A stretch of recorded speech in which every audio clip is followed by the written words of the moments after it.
So the past several years, we've gone up to Oklahoma and got to hunt with those guys, and they've always said they were going to come down and do some turkey hunt with us. Instantly, Garrett pretty much told me, he was like, yeah, they're not coming. I've been trying for years, and they always say they are, and they never do. Well, I don't know what happened, but for some reason this year we were actually able to talk them into coming down for turkey opener in North Carolina. I got to talking to Dad over the summer and stuff, and I said, man, we really ought to go out there. I said, I think it would be a blast, you know, and I just worked on him for a month or two, and I finally got him talked into it. These guys have produced awesome hunts and memories with us for years, and then now they're coming to us, and we've got to change that. We've got to actually put them on birds and give them a time to remember. We all made it happen, and we finally made it out here, and here we are. It's been a phenomenal weekend. I mean, one that I'll never forget.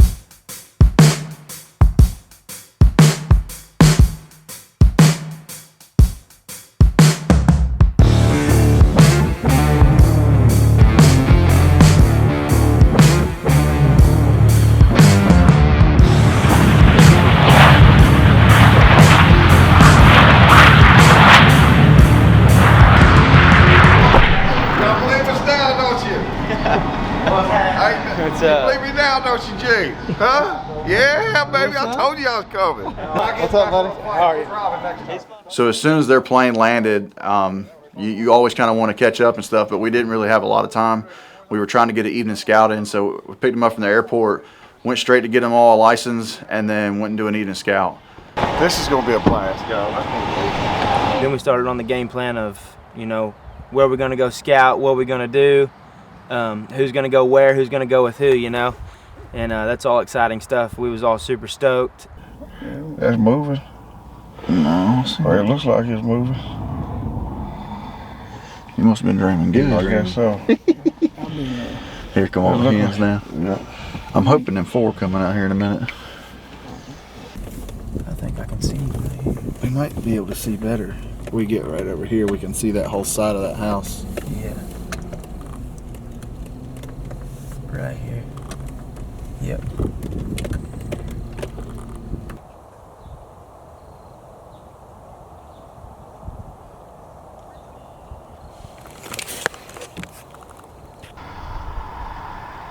You tired, are you, Sud? Mm-hmm. Sud's over here falling asleep. A power nap here and there's all right. That's why I'm sitting over here. I'm awake now. I said, oh, shit. I was dreaming, boy. What was you dreaming about, son? About killing these turkeys right here. Killing them turkeys right there. Mm-hmm. Hey, look here. It wouldn't take long, would it?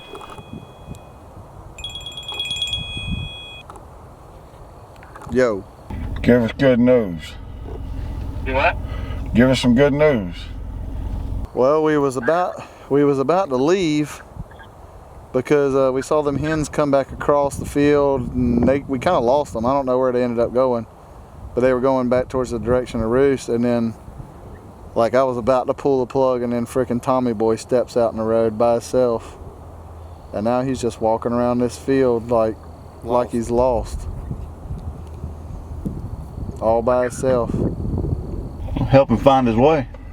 We can help him find his way to the promised land tomorrow. It might happen. Yeah, we're just kind of hanging out here to make sure, see if he goes to bed by himself. If he does, that's a tough call whether we go to the island or here.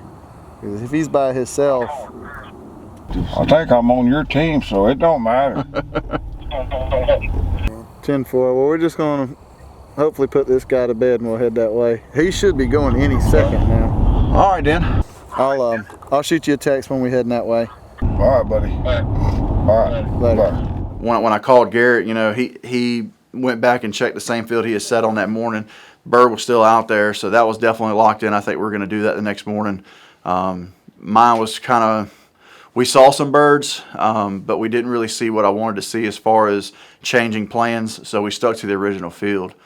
And from there, it's go back to the house, get ready. You know, nobody can sleep. It's opening day.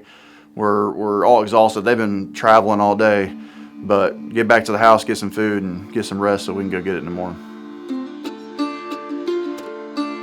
Garrett, you know, had mentioned to me when we had planned on coming out here about a month prior. He said, hey, you know, just thinking about it, just a thought, they have the North Carolina Strut Masters contest. He said this would be the second year that they have it. You know, it might be something you might be interested in.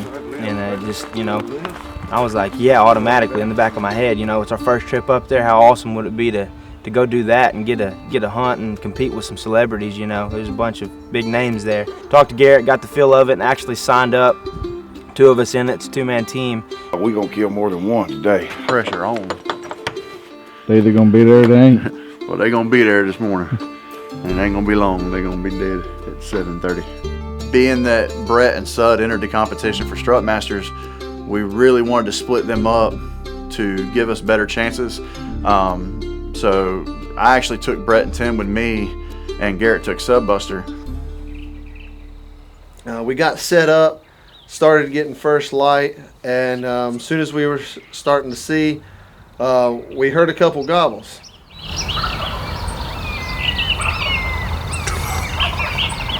That right there gets the blood pumping. That's my favorite sound. He might be in that front tree line. That didn't sound far. Dude, he wasn't 250 yards. I thought he was in the back tree line because he sounded super far away. Once he turned around and he gobbled again, he sounded much closer. You know, it's amazing how much different that distance can sound depending on the direction that bird's pointing whenever he gobbles on the limb. He's turning. Because you could hear that one get louder as he was going. Yeah, he's turning around. Once we found out that he was actually on that front tree line, at that point we were feeling very confident about the situation. He's fired up, ain't he? He's ready. He don't know it yet, but he about to get Sud busted. We set up, headed different ways. I mean, completely separate directions. Garrett's, you know, driving an hour north of us. I'm heading south. We get to the field, and it is dark. This field is pretty far from any kind of city lights or city traffic. So we're trying to walk through this field. Now, I'm pretty sure these birds are roosting close to the edge of the field, so we didn't want to use lights. This is Tim, Shantae's dad. He's been in a slump for 21 years. He used to hunt a bunch, and he just, you know, life, you know, he just kind of, kids growing up and sports here, sports there, just kind of got out of it, you know, and, you know, just life things. And then I mentioned that to Garrett and Nate, and they was like, oh man, we got to feel that. We got to get him out of that. I told Tim, I said, there's only one time that I saw here this morning or yesterday morning, but I would definitely bring a gun because you never know. So once we got set up, you know, and it started getting a little light outside, I'm pretty sure after what I've been watching that these birds are going to come kind of off of our left shoulder and come around to the decoys. Well, first gobble of the morning to the right. It weren't probably 15, 20 minutes later, and as he sounded off back over our right shoulder, then we heard old boy on the left. He sounded off. So I knew he was still there. He was a little further back than what I thought he would be, but he was there. So we at least had 2 birds. So I know Tim's getting excited at that point. They only gobble a few times and they shut up. Well, I looked at Nate and I said, I think I'm going to hit my call, you know, just let them know we're here. And so I grabbed my slate and I hit it, and it wasn't but about, I don't know, 10 seconds later he answers. The one behind us answers, and he's probably 200, 300 yards behind us. I waited about 5 more minutes, and I looked at Nate and I said, man, I'm going to cut. I'm going to try to get aggressive. And he was like, all right, let's try it. So I cut, and man, it seemed like 30 seconds went by. I just got the call set down, and I could hear him walking behind me. Me and Nate could hear him. Tim never heard him. He walked within probably 10, 15 feet of us and was right behind us, and Brett just said, don't move.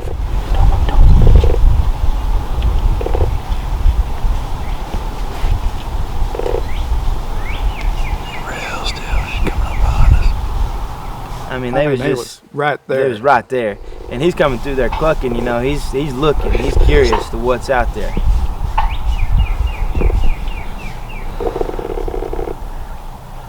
I'm just like, any second he's gonna putt. You know, this is not gonna play out. And Nate's whispering to me, you know, we're busted. You know, this ain't good. It wasn't long after it started getting daylight that we spotted a bird in the field. He said, "There's a strutter." I said, "No, there's a hen." And we kind of argued about it for a second. Come to find out, he was looking at a strutter and I was looking at a hen, but we got birds in the field. So at that point, we start getting excited.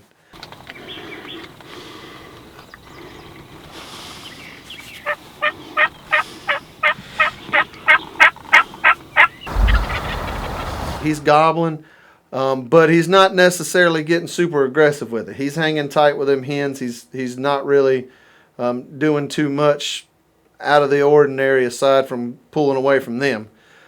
I think at one point we started getting maybe a little too aggressive with it.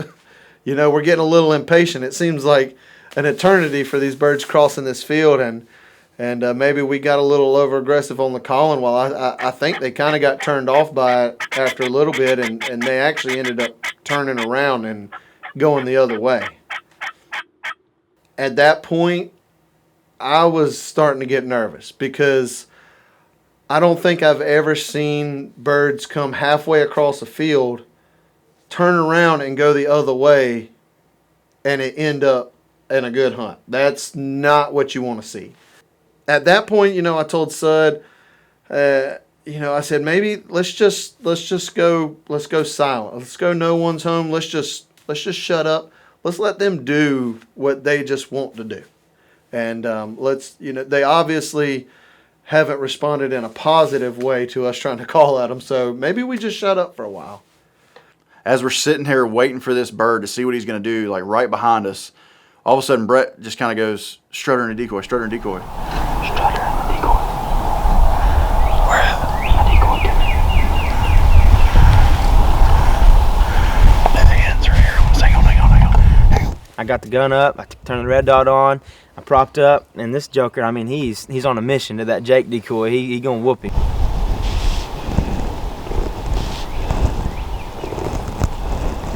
Ready? Yeah. Tim, get your gun. Well, about that time, I'm thinking he's about to pull the trigger. All of a sudden, he goes, wait. There's another one. Tim, get your gun. Tim, get your gun. Get ready. Get ready. Hang on, Tim. I'll take the ride. Hang on, Tim. Ready? Hang on. I'll shoot mine. You can shoot yours after. You got the right one.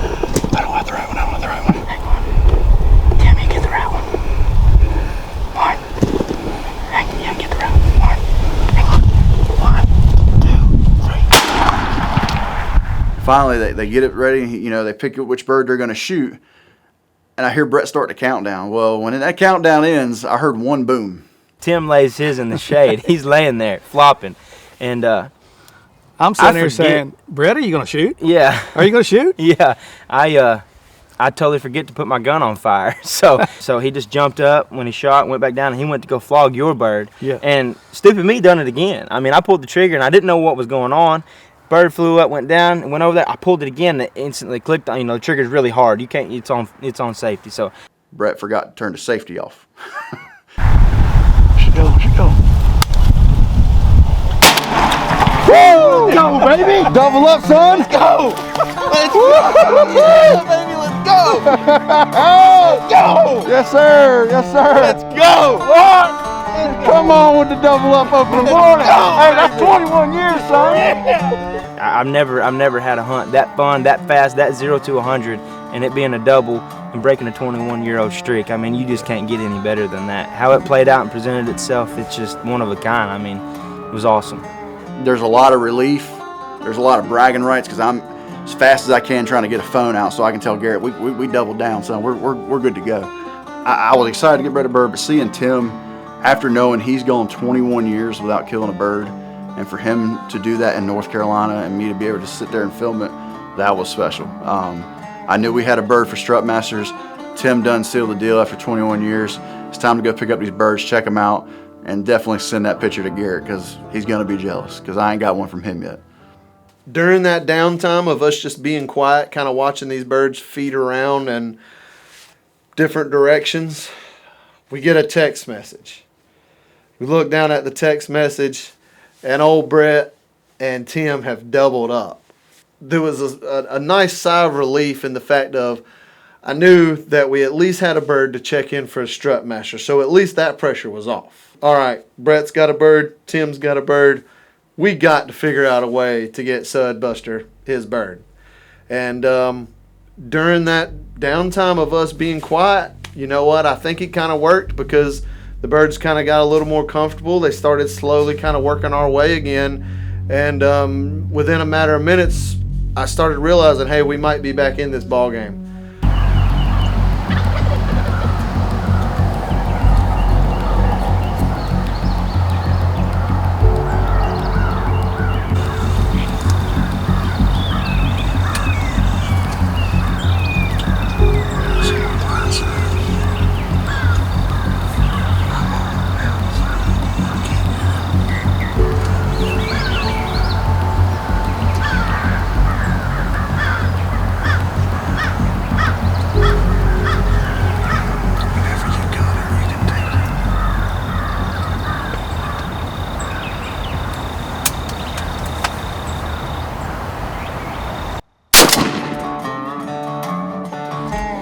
Smoked him. He just got sun busted, baby. Yeah! Woo! Stoned him, son. He got sun busted. Dude, 3 on the board already. Be like a Eddie saucer. That's 3 birds down. Opening day, North Carolina, Oklahoma boys coming in strong.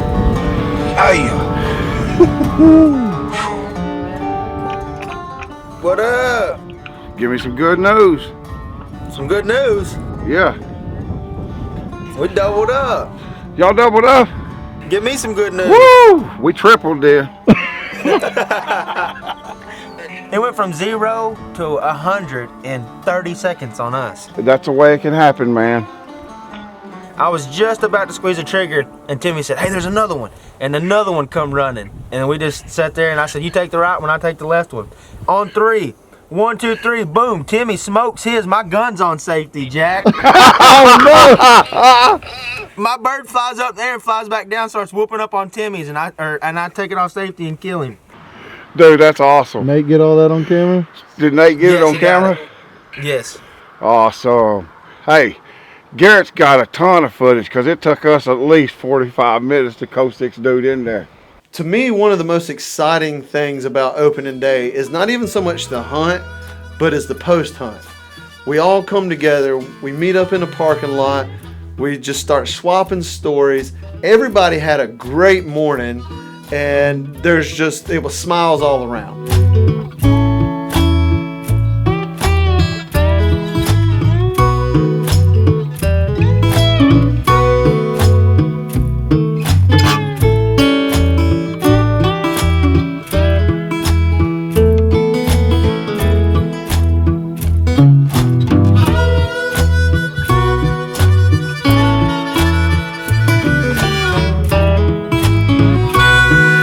At that point, we were able to compare Sudbuster and Brett's bird for the competition, and did some measurements, did some weighing, figuring out which bird was going to be the better bird to submit for the Strut Masters. Dad's bird, came out to be just a tad bit bigger than mine. They was really, really close, but his beard was a little bit longer, and I think he had a pound or 2 on me. From there, it was pretty much let's get cleaned up and hit the road because we had a long drive ahead of us.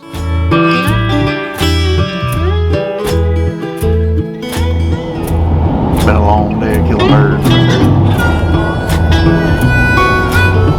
So we finally get to the Strut Masters competition over in Farmville, North Carolina. Last year we were unable to make it, so we were super excited to be able to attend this year and to also be able to check in a bird.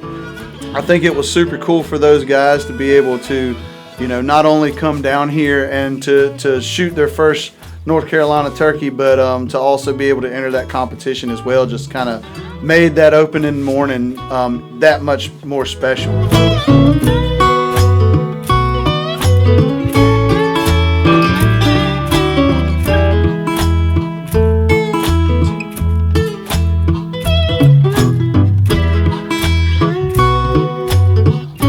So going into this weekend with these guys coming down, I mean, the pressure's on. We were stressing like, man, what if they come and the birds just don't work, or we can't get it done in a weekend? So we just wanted to get at least 1 or 2 birds and we'd feel good about it. But we had 3 dead birds by 7:30 a.m. on the first morning. So all the pressure is off, and now we just get to have fun the rest of this weekend. Well, none of that would be possible without Garrett and Nate, and I really appreciate them letting us come up here and shoot their turkeys and all the preparation. I know how much work it really is. I mean, and the stress, it'll weigh heavy on you. And as soon as that hunt really, it plays out how it's planned, it's just like, boom, it's all lifted off your shoulders, you're smiling, you're happy, and that's exactly how these guys was. They were a little stressed, but I don't know why. I mean, it played out perfect, and I just really appreciate them for giving us that opportunity. Well, they made a comment. They said, if we kill 1 bird Saturday, it'll be good. Yes, You yes. know, but 3 birds, that's great. It was 3 birds before 7:30. I mean, it just couldn't get any better. Amazing opener, the best one I've ever had.